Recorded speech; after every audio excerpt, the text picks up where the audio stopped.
The infamous cybercriminal hangout spot, data breach marketplace, and all-in-all headache for the FBI, BreachForums, has returned to the interwebs after it was seized by the feds just 2 weeks ago. Also in your hacking news roundup, a woman from Arizona has been arrested for helping North Koreans become tech bros, and gift card scammers are evolving. But first, BreachForums has returned, but this is a strange comeback and it's not quite what you'd expect. To quickly recap, on May 15th, BreachForums was abruptly plastered with a seizure notice, saying that the site had been taken over by the FBI, and with a little illustration of its owner Shiny Hunters and main admin Baphomet being put behind little bars. Baphomet's Telegram channel was also taken over by the FBI, and the guy went dark, leading to the presumption that he's been arrested.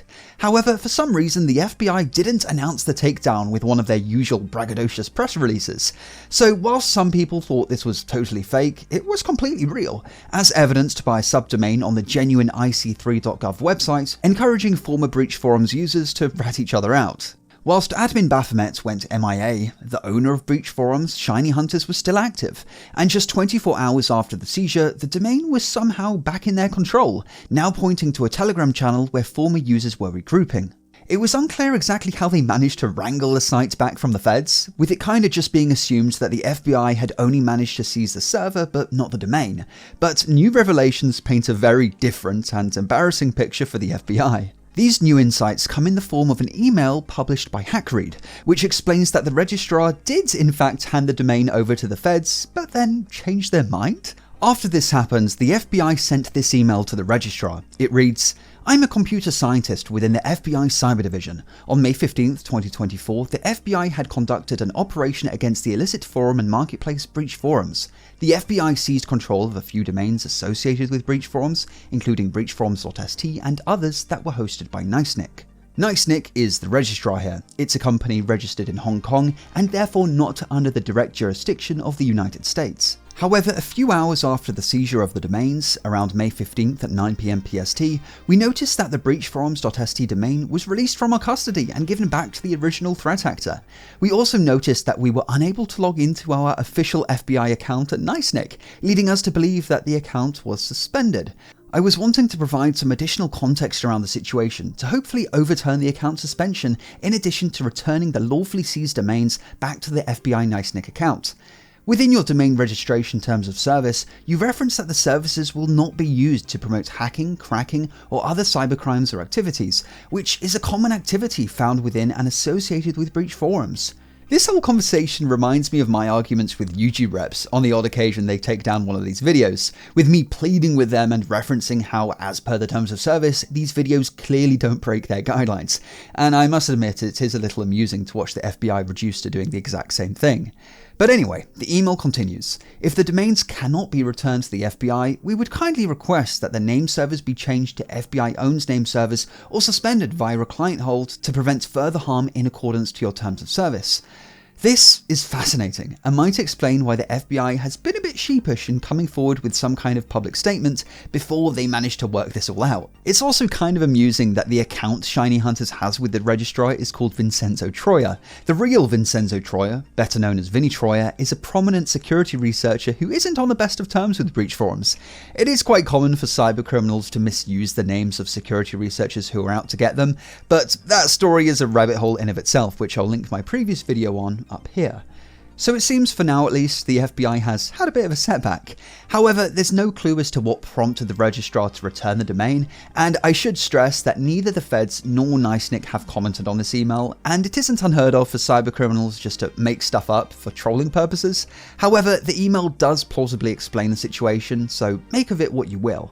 The rebooted BreachForums is largely the same as it was before, the only notable difference being you now have to create an account to even browse the site. Shiny Hunters has also kicked off the reopening by announcing a data breach of Live Nation and Ticketmaster. This is a mega dump in the truest of terms, allegedly containing the names, addresses, emails and telephone numbers of over 500 million customers, which Shiny Hunters is looking to sell for $500,000. A woman from Arizona has just been charged with helping North Koreans illegally gain IT jobs in the US. If convicted, Christina Chapman is facing a maximum sentence of 97.5 years in prison. And as described in court documents, our story begins when the 49-year-old received a LinkedIn message out of the blue from someone asking her to be the US face of their company and help overseas IT workers gain remote employment in the United States. Now, you might think a cold message like this is a bit odd and deserves some level of scrutiny, but regardless, she pressed ahead. Christina is alleged to have gone on to help North Koreans gain tech jobs like video streaming engineers and Python developers, and not at small companies, but rather we're talking a top 5 national TV network, a Silicon Valley tech company, an aerospace and design manufacturer, and many more, some of which were actually Fortune 500 companies. And all of these jobs were, of course, work-from-home remote jobs, so when she received an employer-issued laptop in the mail, it'd be added to a kind of DIY laptop farm in her basement, which the North Koreans would proxy into, giving the illusion they were working stateside. But in order to get a job, you need identity documents, and so the identities of more than 60 US citizens were compromised and used in this scheme. Upon receiving a paycheck, Christina allegedly forged signatures so she could simply deposit the cash in the bank. And it's not like she was blissfully unaware of just how illegal this operation was. On one occasion, she told her North Korean overlords, "In the future, I hope you guys can find other people to do your physical I-9s. These are federal documents. I will send them for you, but have someone else do the paperwork. I can go to federal prison for falsifying federal documents." In total, she allegedly helped North Koreans gain employment at more than 300 US companies, generating almost $7 million for the overseas workers, though the true figure might be a good bit higher, as some of the salary data seems to be incomplete. The court documents don't mention how the FBI became aware of this scheme, but it is mentioned that the North Koreans tried to gain employment at 2 different US government agencies on 3 different occasions, with these attempts being discovered and thwarted. And I couldn't help but notice that Christina seems to have missed a trick here, because the feds actually have a $5 million bounty for information that leads to the disruption of these kinds of illegal North Korean employment operations. The FBI regularly puts out PSAs warning of North Korean workers trying to infiltrate American companies, which come with a list of things to watch out for, like employees not wanting to appear on camera or attend in-person meetings. And the reason for the feds dedicating so much time to this is that it's not like these North Korean IT workers are just acting as individuals trying to feed their starving families, but rather Kim's regime is known to pimp out their people to foreign companies, with the vast majority of earnings being funneled right into North Korea's nuclear weapons program. Cybercriminals have discovered an infinite money glitch in the form of an evolution of the classic gift card scam. This scam is of course as old as time. Some guy in India calls you up, pretending to be from Microsoft, delivering the unfortunate news that you've been hacked, and the only way to remedy the problem is to send him $500 worth of gift cards. Well, now the scammers have realised that instead of targeting consumers, they can target the retailers themselves, hacking their gift card creation portal to print infinity gift cards. This new research comes from Microsoft, and as they explain, the cybercriminals, in this case a group called Antlion, will first use public directories to identify employees of large retailers, luxury brands, and even fast food chains. Then they'll target them with phishing emails or text messages, encouraging the employees to visit a malicious site, with the aim of grabbing their creds and tricking the victim into adding the attacker's phone to their account, so the attackers can then bypass multi-factor authentication and gain persistent access to the retailer's systems. And in order to camouflage their activities, Antlion, or as Microsoft calls them, Stormo 539, takes advantage of free cloud computing power often given to non-profit organizations.